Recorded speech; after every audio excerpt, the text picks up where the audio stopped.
Hello दोस्तों, मैं नाजिल और आप देख रहे हैं उर्दू मास्टर। तो स्वागत है आप सभी का आपके अपने यूट्यूब चैनल उर्दू मास्टर में। तो चलिए बिना टाइम वेस्ट किए आज का टॉपिक शुरू करते हैं। और आज का टॉपिक है गज़ल।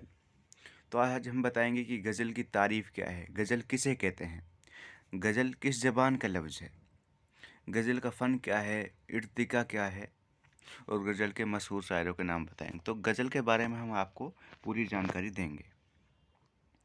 तो गज़ल है जो ये किस ज़बान का लफ्ज़ है सब बताएंगे। तो गज़ल अरबी ज़बान का लफ्ज़ है और लुगत में इसके मायने हैं महबूब से बातें करना, औरतों से बातें करना या औरतों की बातें करना।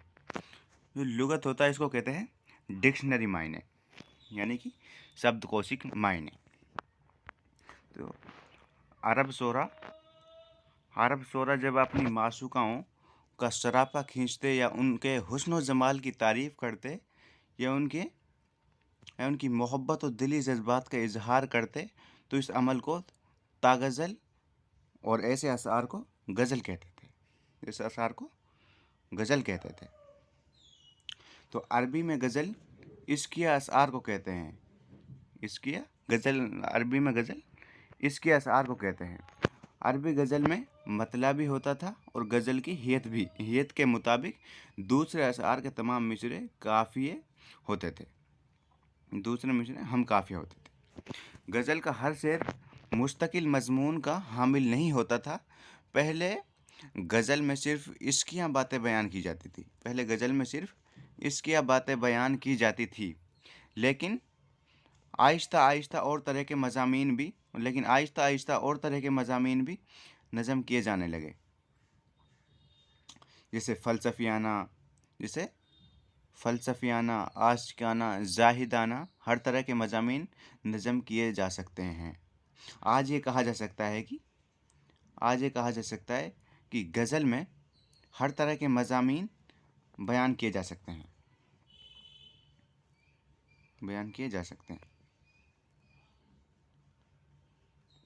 अरबी से गज़ल फ़ारसी में आई। फ़ारसी शायरों ने गज़ल में कई बड़े कारनामे अंजाम दिए। एक कि उन्होंने गज़ल के हर शेर को एक मुस्तकिल मज़मून का हामिल बनाया। गज़ल के हर शेर में एक मुस्तकिल मज़मून अदा करने की कोशिश के नतीजे में गज़ल इशारों व किनायों में बात करने की सलाहियत पैदा हुई। बड़े से बड़े मज़मून को अलामत, तस्बीब और इस्तिआरे के पर्दे में सिर्फ़ मिसरों में अदा किया गया। सिर्फ़ दो मिसरों में अदा किया। ये बड़े से बड़े मज़मून को, बड़े से बड़े पैगाम को सिर्फ़ दो मिसरों में अदा किया गया। फ़ारसी शायरों ने मौज़ूआत व मज़ामीन के लिहाज से गज़ल में वुसअत पैदा की, यानी कि गज़ल का जो दायरा है वो बहुत बड़ा किया, वो बड़ा हो गया। गज़ल में इसके मजाजी के साथ साथ इसके अलहा, बेसबाती दुनिया, ज़ाहिदों से छेड़छाड़ फ़ारसी शायरी ही की एजाद हैं। शायरों की ही एजाद हैं।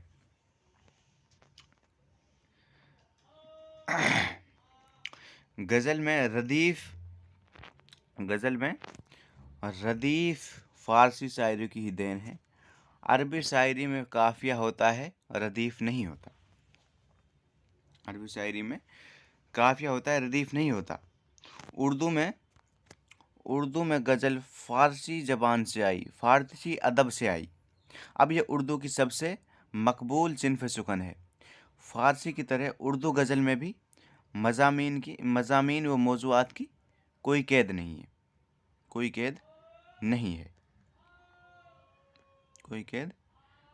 है।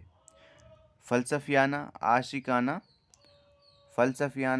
आशिकाना, ज़ाहिदाना, हर तरह के मज़ामीन बयान किए जा सकते हैं। इसी तरह अशआर की तादाद भी मुकर्रर नहीं है। चलिए आगे बढ़ते हैं।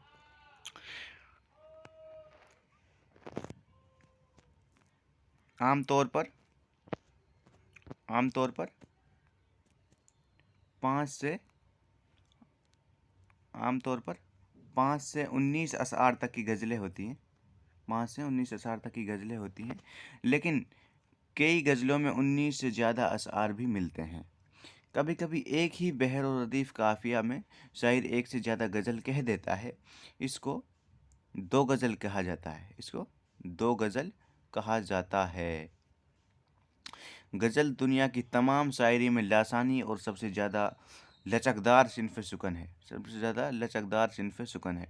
दुनिया की शायरी में किसी ऐसी सिनफ़ का वजूद नहीं, दुनिया की शायरी में किसी ऐसी सिनफ़ का वजूद नहीं जिसमें गज़ल मानिंद जिसमें जिसमें गज़ल की मानिंद बहर और रदीफ़ काफ़िया की जिसमें जिसमें गज़ल के मानिंद बहर रदीफ़ और काफ़िया की वहदत हो, लेकिन हर शेर अपना अलग वजूद रखता हो। यहाँ पर हम देखते हैं कि गज़ल है जो वो अलग वो रखता है, अपना अलग वजूद। गज़ल का शेर अपने आप में मुकम्मल होता है, वो हर शेर अपना अलग वजूद रखता है। जैसे कि गालिब की एक गज़ल है, उसका एक मशहूर शेर है, पहला शेर है कि इब्ने मरियम हुआ करे कोई, मेरे दुख की दवा करे कोई। तो ये अपने आप में मुकम्मल शेर है।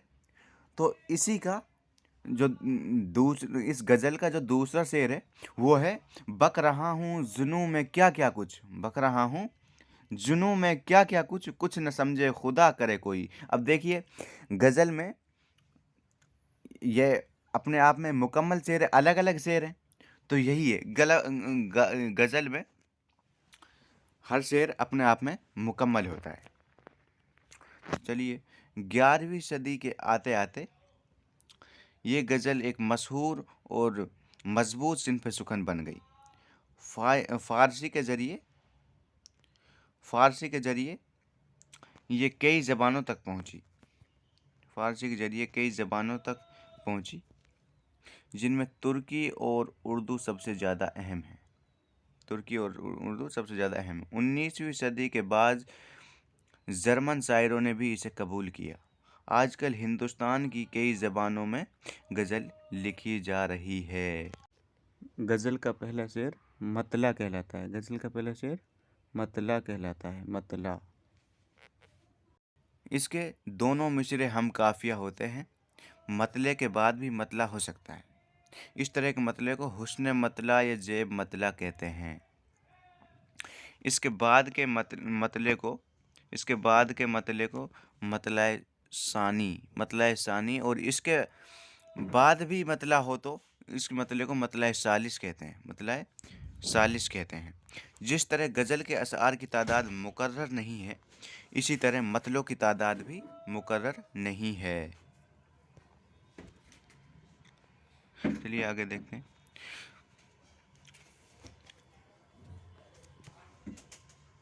गज़ल के आखिरी शेर में शायर अपना तखल्लुस इस्तेमाल करता है, जिसे मक्ता कहते हैं। गालिब का एक मशहूर शेर है, वो मक्ता का शेर है। जब तोक़ी ही उठ गई गालिब, क्यों किसी का गिला करे कोई। अब इसमें नाम आ रहा है गालिब का, तो इसमें शायर अपना तखल्लुस इस्तेमाल करता है। गालिब मिर्ज़ा असदुल्ला खां गालिब, यानी कि गालिब उनका तखल्लुस है। ये एक और शेर है, जैसे कि हैं और भी दुनिया में सुखनवर बहुत अच्छे, कहते हैं कि गालिब का है अंदाज़े बयां। और इसमें शायर अपनी खुशियात बता रहा है कि दुनिया में हैं तो बहुत से शायर, लेकिन जो मेरा अंदाज़े बयां और है वो औरों से जुदा है, औरों से अलग है। तो चलिए आगे देखते हैं। जिस गज़ल में रदीफ़ ना हो, सिर्फ काफ़िया हो, उसे गैर मुरद्दफ़ गज़ल कहते हैं। वो बहरो रदीफ़ काफ़िया जिसके लिहाज से गज़ल कही जाती है, उसे गज़ल की ज़मीन कहते हैं,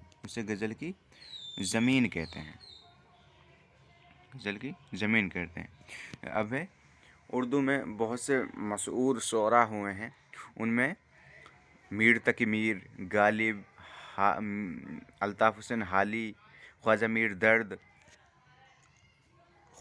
दर्द, आतिश, फैज़, नासिर काज़मी, वली दक्नी, नासिक जोक वगैरह शायरों को शुमार किया जाता है। ये बहुत अहम शायर है।